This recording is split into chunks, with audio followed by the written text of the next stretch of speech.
What's going on, everybody? It's FREEDO here for Your Overwatch, and today I want to break down the stellar gameplay from South Korea's DPS player Fl0w3r, who wowed us all in his World Cup performance. There's aspects of DPS play that can be boiled down to sound fundamentals, but Fl0w3r actually surpasses that as well. He does the fundamentals great, but also is capable of the star performances that are hard to be rivaled among any player in the world. There's a reason why Taimou tweeted at Fl0w3r that he can't wait till Fl0w3r is of age to play in the Overwatch League so they can clash. History is in the making for Overwatch esports, especially with players like Taimou and Fl0w3r. To me, it feels like an NFL analog between Jerry Rice and Deion Sanders. Once in a lifetime star potential we're talking about. So inherently, there's a section of this analysis of Fl0w3r that the majority of us have to just stand in awe at. We could do quite a bit to take notes and dissect what he's capable of doing, but the area of his mechanics is just something that we can do more to enjoy than we can to emulate, unfortunately. There's only so many Michael Jordans of sports to go around. But there is an area that I definitely think we can learn from, which is his sound fundamentals, but also some really clever positioning and movement that really rounds out his play to be essentially perfect. Fl0w3r played a ton of heroes at the World Cup. Bastion, Junkrat, McCree, Soldier, Pharah, Widowmaker, and probably more that I can't remember off the top of my head, and he looked great on all of them, but the one that we're going to focus on particularly today is his Widowmaker, which is the hero that anytime he picked, you felt like he was going to take a commanding control of the game, and he did. Okay, now let's break down his mechanics. Fl0w3r has great aptitude to identify the easy shots and go for them, but because he's so skilled, he just as freely can set up a hard shot and go for that one as well. And I think the craziest one was here against the USA, carefully threading the needle between the grate of the window at Hanamura A, and point after point, he carefully tracks the pixels he has to hit on all the heads. Wow. He goes on a streak after this of cleanup shots, but these entry picks are what really defines what a Widowmaker's capable of doing. Let's take a look at it again. His tanks are making space on the far right side, going on a little bit of a flanking mission with their tracer, and this angle quickly proves to be something that the USA should have accounted for, and it's something that they do adjust later in this map, and is part of the reason why this one ends up going to a tie, but the Widow pick is just a character that can exploit weaknesses easily, and something that every Overwatch player, I think, needs to learn as you climb the ranks and start playing against better and better Widowmakers. Leaving yourself open to angles of attack can be certain death and team fight losses if you aren't careful. I love everything about this clip. Ruckus doesn't give him an easy shot here. He is side strafing, but as soon as Fl0w3r sees him make a subtle move to allow him to read the animation, he pounces with a very subtle flick, hitting the head there. As Adam is locked into the flight animation with Guardian Angel, he carefully lines up and almost hits the head on him as well. And the head height control of the crosshair placement on Sinatra coming to engage on him led for this shot to be easy as well. This clip is an example of the technical proficiency shining through with just that subtle bit of star power laid in. The shot on Ruckus is probably the hardest one he hits, and the second kill he gets on Jake is just as fundamentally sound as the first one he did. He's waited for the jump animation for Soldier to commit both times, and that's where he attacks the head. Picture perfect Widowmaker mechanics. And I think this is the theme for every Fl0w3r clip that we can see from the World Cup, where the value of the ranged poke in the attrition meta is clear and the fundamentals hold true, but also there's these little moments of brilliance where Fl0w3r just hits a shot that is even harder than a normal shot to break open and make a play happen. This one on Gibraltar had to have frustrated Adam, who was trying to come save his tanks who were getting whittled down bit by bit. But if you look at the animation that Fl0w3r is able to hit, it's pretty incredible, his reaction speed. Whereas hitting the Mercy flying horizontally across your screen, stuck in an animation from Guardian Angel, is self-explanatory. It's difficult, but not random. It's something that you can set up and replicate and do over and over again. This one, Adam was actively attempting to dodge, flinging and spinning himself mid-air, and Fl0w3r reacts immediately as the animation swaps. He sees that the evasive maneuvers coming in, just like he did against Raucus and the Hanamura clip, and pounces that opportunity immediately, hitting for a big chunk of damage, and then Adam's just kind of up creek without a paddle here. Unable to break the line of sight fast enough, and he's just dinked down. Okay, so that's as much as I'm going to harp on mechanics for now. I think if you apply those principles that I just broke down to all the clips that you see of Fl0w3r, you can see those elements latent within. Incredibly mechanically sound, but also confident enough in himself to not just go for the difficult play, but actually to be good enough oftentimes to nail it. But now let's move on to talking about more strategical aspects of Fl0w3r's Widowmaker play. It pertains to tactical swaps as well as intelligent positioning and movement, which is definitely things that everyone can emulate, even if you don't have Fl0w3r's incredible aim. Here on Hanamura against France, South Korea actually end up expending a lot of ultimates in order to start to hold and stabilize on B, and at this point France has a severe ult advantage. Zumba, Mano, Toby, and Fl0w3r all expended their ultimates in that fight, and being put in this situation, oftentimes, as Monte Cristo said on the broadcast, swapping a hero that can neutralize in the ult fight can be incredibly powerful. The old Diva was a character that you would want to swap to for her 2 seconds of defense matrix in order to eat, like, soldier sights, for instance. But with that being nerfed, the Widowmaker swap here works in a similar way,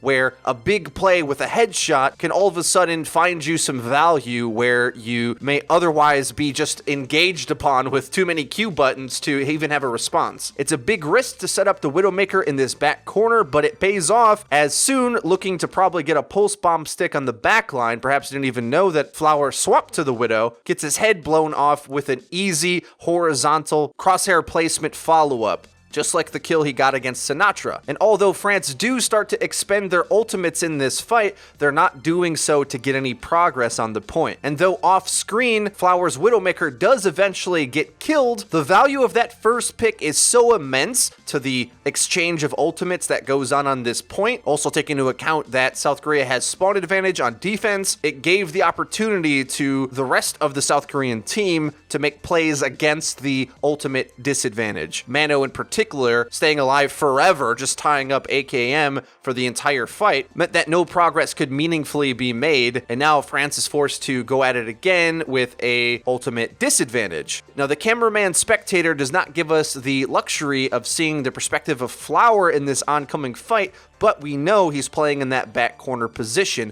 Much of the action is placed overhead, and because Fl0w3r's movement is so good, being able to keep himself alive, which is what we'll break down here in a second, he's able to play these off on his own positions and get a ton of value. He charges up his ultimate quite quickly in the background while we're watching the tanks duke it out, and using his wall hack ultimate is able to pick off Unko, which really is all you need out of your Widowmaker, which would probably even be enough to justify this pick and positioning. He then follows up with just hitting everything else in sight. Now, a big percentage of why this Widowmaker play is so good nowadays is because teams aren't running a Lucio, and until the next PTR patch comes out, Mercy Zen is considered the best meta choices in terms of overall strength, but you just don't have the utility to deal with a Widowmaker unless you have one of your own in the ranged attrition pick-off battle. If you send any resources to go chase the Widow, well, she has a better cooldown to evade and gets away, and just stalls out whatever attempt you're going to make, effectively tanking a little bit and distracting in order to allow for the rest of the team to succeed. Or in the moments where you can't get to her, well, she's one of the best attrition ranged characters in the game for the res meta. So let's see some of that movement at work, and it definitely was at show against Canada in the grand finals, where on the first attack, Canada wasn't going to have any of this Fl0w3r nonsense. They wanted to get a Gardener in there ASAP and shut him down before they're even able to set up. Here, just not even playing anywhere near close to the point, not playing the corner. Nope, when the team engages, boom, we're going for Fl0w3r and Fl0w3r only. They take him out of the equation. They don't want him to play up on that perch, having the sight lines to be able to kill anybody, really. But the response that Fl0w3r has here is equally as impressive, as he knows that they're playing so close to the main choke point perch, he then goes on top of the pagoda. Probably not getting as high as he'd like, but now this angle creates a whole nother new problem for Canada, as it's really stretching the defense. Joemeister doesn't see it coming, obviously. And like I said, no Lucio, you're not running from this angle fast enough for it to matter. Opens up the whole point, and they take A quite convincingly. Now, moving on to point B, Canada's frustration with Fl0w3r is starting to really show on screen. And here is probably the biggest play that Fl0w3r made without having to hit a meaningful shot. This exchange of events is just incredible. All the while, I want you to pay attention to a couple things in the background while Fl0w3r is evading the flankers of Canada. Where are the tanks? And what is the progress of the objective? Fl0w3r's mechanics here against agilities and Surefour are just as good as they always are,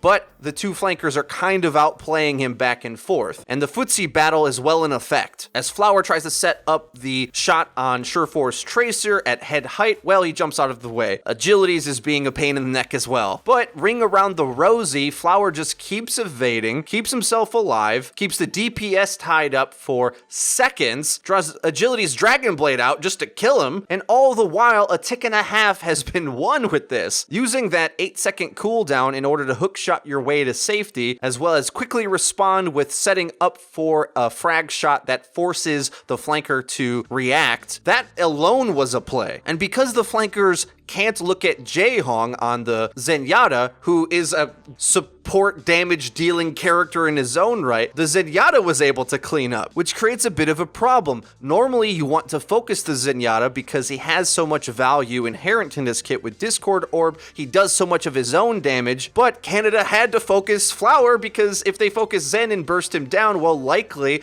not giving attention to the scope of Fl0w3r, he's going to pick somebody off, and it's not going to work for you either. It's really hard for the flankers of Canada to make a meaningful play here, and the only answer in my book is just to have your own Widowmaker that hits a shot equally as well as the other one can. That's the way this meta works in the res attrition warfare, because if Fl0w3r dodges you this well, all you're doing on the defense is slowly losing the fight, allowing for the play to be had on the ground with the tanks and the off support. Now, with that whole segment not working well, they decide to devote even more resources to Fl0w3r. Now XQC is going to definitely get in on it too, but this is the problem with using dive tanks against Widow right now. Her hook shot is too good and catching a dive is too easy. XQC takes the bait here, and Zumba makes an incredible play to crowd control him back into the side of South Korea, and this just snowballs the whole fight from there. Fl0w3r's allowed to now have the high ground that he wants. Canada has to just trickle out of spawn, and it don't look good. It looks like a firing squad. Hanamura maps are basically determined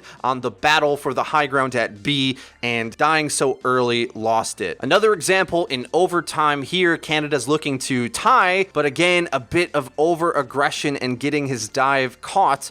XQC isn't content with just displacing the Widowmaker, which honestly is a big play in its own right. And because he gets discorded, Tracer peels back. Toby is there on the Mercy to heal the Widow. This exchange of events happens so quickly. Mano dies on the point, but with the man advantage, Korea can just press forward, get that res, and overwhelm the fight completely, whereas XQC died behind enemy lines, setting up for an easy cleanup and a map win for South Korea. In comparison, when USA was playing on this same point, Coolmap did a bit of a better job being patient with enforcing that perch at the top just to knock out the Widowmaker, and I think as a tank, that's something that you really have to be satisfied with and not just be too frag hungry, because otherwise you get melted like XQC did on these two examples. Playing against the Widowmaker can be incredibly frustrating, and the correct play is to have a huge amount of patience hiding most of the time and finding the perfect moment in order to engage, because doing it too quickly just rings the dinner bell to have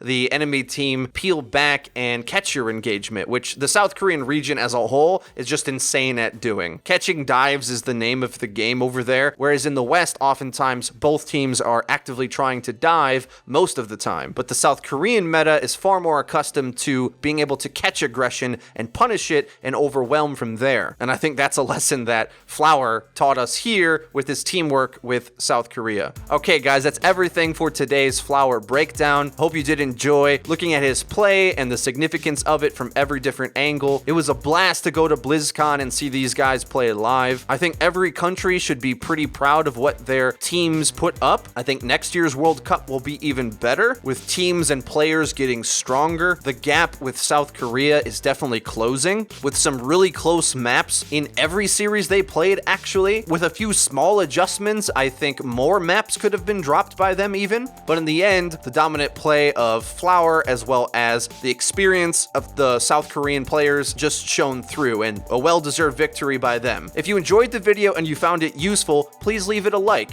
It really does help us out and lets us know that you're enjoying the content. If you haven't already, please subscribe because we upload each and every day, so you're going to want to hit the bell icon so that you get notified when our videos go live. Linked in the description is our Twitter, where we tweet out news, updates, and dank memes. That's been it for me. I've been FREEDO for Your Overwatch. I'll see you guys next time.